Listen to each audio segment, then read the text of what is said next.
Good evening, everyone. Here's the PM update for April 1st.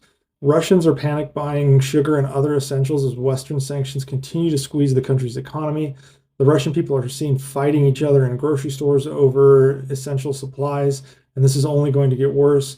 There's been people lining up behind trucks to grab the goods, and it's really only the start of overarching quality of life problems that they're going to face as quality of life drops week to week. This includes a shortage of Western medicines as pharmacies start hoarding those medications from other people.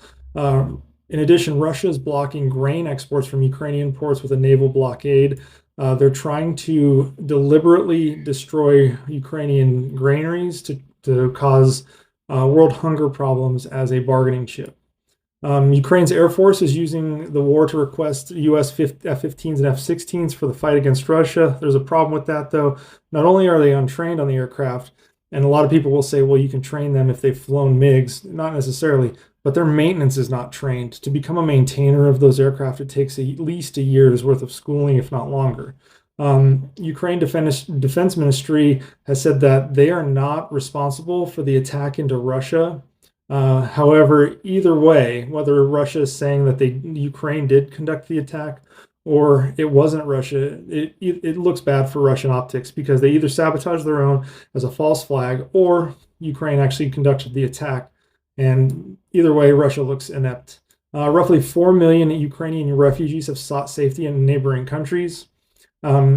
Ukrainian officials are now agreeing with the official guidance from the United States that recommends Americans do not go to Ukraine at this time. They're seeing a lot of unskilled fighters that are a liability. However, they do appreciate the highly skilled war fighters they see coming from America.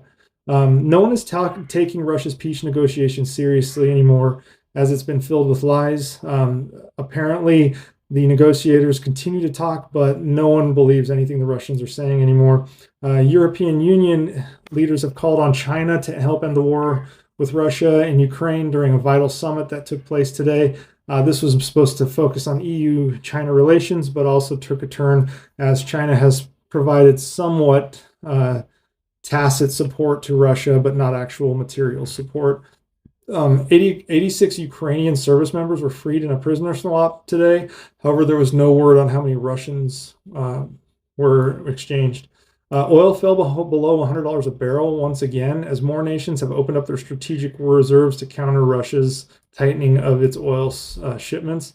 And within Russia, some Russians are now fighting back against the conscription requirements that opened up today. So we'll see how that goes.